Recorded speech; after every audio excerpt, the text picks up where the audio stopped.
Bonjour et bienvenue à ma page. Je fais cette vidéo pour vous parler de l'actualité camerounaise, plus principalement de l'affaire Bobda, de l'affaire Kafout et surtout des élections de 2025. Mais je suis surpris, je suis stupéfait. Comment comprendre qu'un peuple autant travailleur, un peuple d'intellectuels se laisse distraire par une affaire Bobda? J'accepte bien qu'il y ait autant de victimes. J'accepte de ce fait qu'il y ait autant de personnes qui ont subi les préjudices de ce soi-disant Bobda. Mais ce qui m'inquiète, c'est est-ce que ce phénomène, est-ce que ce fait, est-ce que cette actualité est plus importante que les élections de 2015 qui arrivent? Est-ce que cette actualité est plus importante que le bilan de l'Afrique Foot? Est-ce que cette actualité est plus importante que le devenir de cette nation? Déjà, je tiens à rappeler aux uns aux autres que tant que la justice n'a pas plaidé, condamné, ce soi-disant Bobda, il est d'abord innocent. Ce qu'on appelle en juridiction la présomption d'innocence. Maintenant, je prie donc tous ces victimes de faire une coalition et de contacter une ONG qui pourra les accompagner dans la gestion et le suivi juridique de leurs problèmes. Pourquoi faire des interventions en anonymat pour pousser des gens dans un débat qui ne les concerne pas, qui se cachent derrière la faible Bobda? Quel est l'intérêt de ces individus de passer de cette popularité, de ce popularisme pour faire croire aux uns aux autres à un scandale médiatisé assez populaire, des plateaux télévisés sur la faible Bobda, des internautes scandalisés, alors que nous avions des problèmes bien plus sérieux. Le premier problème que je voudrais parler ici, c'est l'affaire des sécessionnistes. C'est un problème de fragmentation de notre territoire, de notre beau Cameroun, en deux parties. Une partie dite anglophone, une partie dite francophone. Déjà TV5, lors de la CAN, lors des matchs camerounais, a publié une photo des drapeaux ambazoniens à la place du drapeau camerounais. Un message fort, riche d'instructions, qui rappelle ici l'importance et l'emblématique de ces individus tapis dans l'ombre qui ne défendent pas l'intérêt des Camerounais, mais qui défendent leurs intérêts propres. Le Cameroun, pour moi, reste un pays indivisible qui doit se munir des mécanismes gouvernementaux de bonne gouvernance. Cette bonne gouvernance doit passer par la transparence, doit passer essentiellement, je dis bien essentiellement, par le mérite et surtout la prise en compte des différentes techniques. Le problème que nous avions aujourd'hui, c'est que nous sommes spécialistes dans les choses inutiles. S'il faut boire, oh, nous sommes champions, ça c'est vrai. S'il faut jouer, nous sommes des champions. D'ailleurs, tous les comédiens, tous les artistes aujourd'hui ont leur code 1xBet, sans publicité. Mais ce que je veux faire comprendre ici, c'est que nous avons un enjeu capital. Cet enjeu, c'est les élections de 2025. Nous devrions, je pense, mon humble avis en tant que Camerounais, ma petite contribution, c'est de rester focus sur les élections de 2025. Pas de distraction. Oui, d'accord. Affaire Bobda, ok, c'est mal. Il n'est pas le premier, il ne sera pas le dernier. Les victimes devraient former une coalition et porter plainte devant les tribunaux. De deux, il faudra que les Camerounais comprennent que l'enjeu majeur d'aujourd'hui, c'est les élections de 2025. Est-ce que nous accepterons, est-ce que nous voudrions, est-ce que nous souhaitons que les choses continuent pareillement? Je ne propose pas automatiquement de voter pour tel ou pour tel. Non, je suis apolitique. Mais ce que je propose, comme j'ai toujours fait dans les plateaux télévisés et audio, comme j'ai toujours fait dans les plateaux, c'est de faire comprendre aux autres que la volonté de croire, que la volonté de voir, que la volonté de changer les choses se fait pendant les élections. Nos frères anglophones, nos frères de l'Ouest, nos frères du Nord-Ouest, nos frères du Sud-Ouest, nos frères du Centre, tous les peuples du Cameroun sont scandalisés par ce qui se passe au Cameroun actuellement. Les choses doivent changer. Et comment ces choses doivent changer? En prenant vos responsabilités et aller voter. Ceux qui ne sont pas sur les listes électorales, allez sur ces listes électorales et inscrivez-vous pour pouvoir voter le candidat de votre choix. Et comment avoir un bon candidat? Pour avoir un bon candidat, pour savoir si on a un bon candidat, il faut beaucoup prier.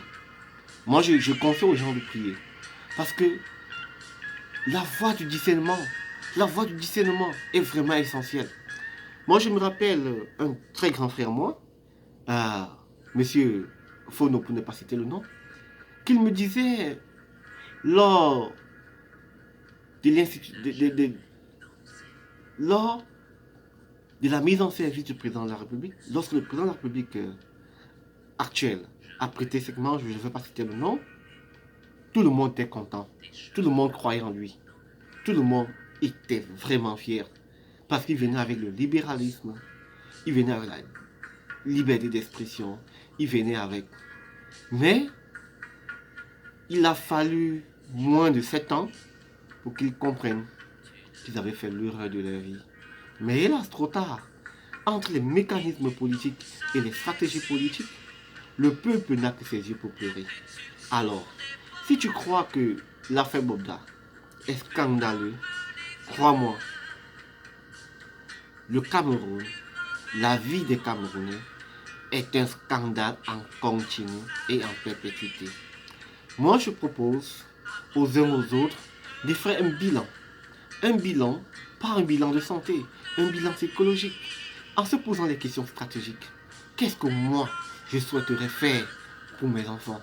Qu'est-ce que moi, je souhaiterais faire pour accompagner ces gens-là, pour accompagner ces individus qui ont besoin de notre aide, qui ont besoin de notre accompagnement?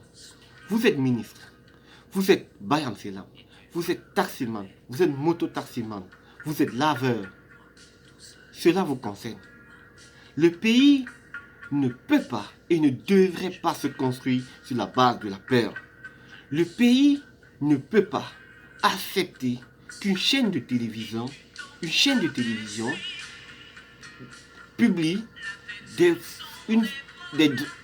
les emblèmes d'un État contradictoires avec celles qui existent de manière officielle. Non, ça c'est un signe, ça c'est un message. Rien ne se passe au hasard. Déjà, j'exhorte les uns et les autres d'être focus sur l'objectif et de comprendre que le moment d'agir, c'est maintenant ou jamais. Il faut prendre ses responsabilités, s'inscrire sur les listes électorales et surtout vérifier que sa voix a été votée. Déjà, j'exhorte les uns et les autres de créer une base de données officielle où tout individu pourra identifier, pas avec les faux profils, tout individu identifié pourra dire pour qui il a voté, afin qu'on puisse vérifier si ces élections ont été truquées ou pas.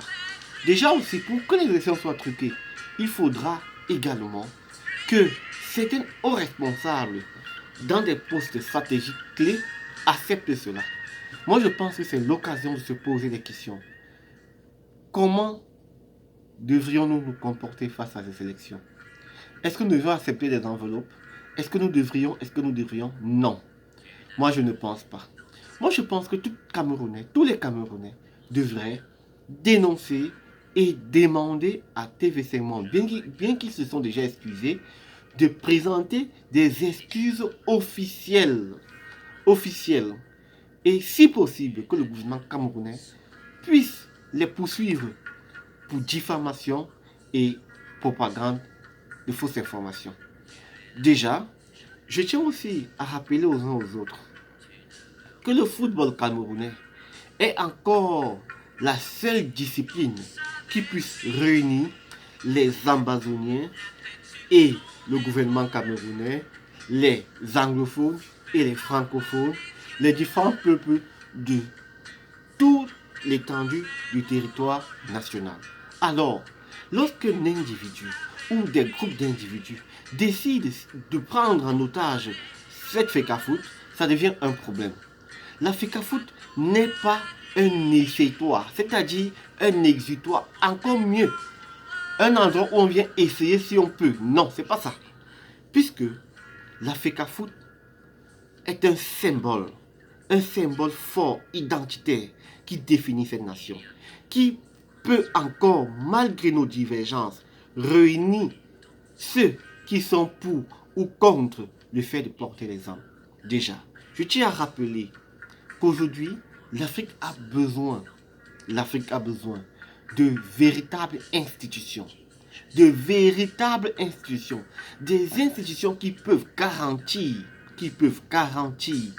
une transparence dans le pouvoir du vote, dans le pouvoir du suffrage universel.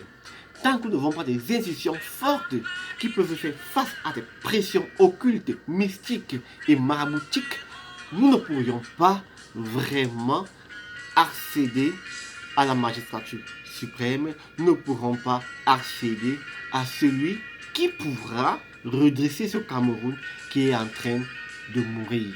Le Cameroun meurt. Les jeunes sont des alcooliques, les filles sont dans la majorité des cas des prostituées.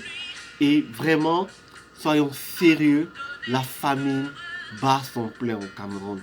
Mais néanmoins, je tiens aussi à rappeler aux uns aux autres que le gouvernement qui est en place n'a pas fait globalement que du mauvais. Il y en a du bon. Il y a des personnes qui sont bonnes, qui peuvent accompagner certaines choses.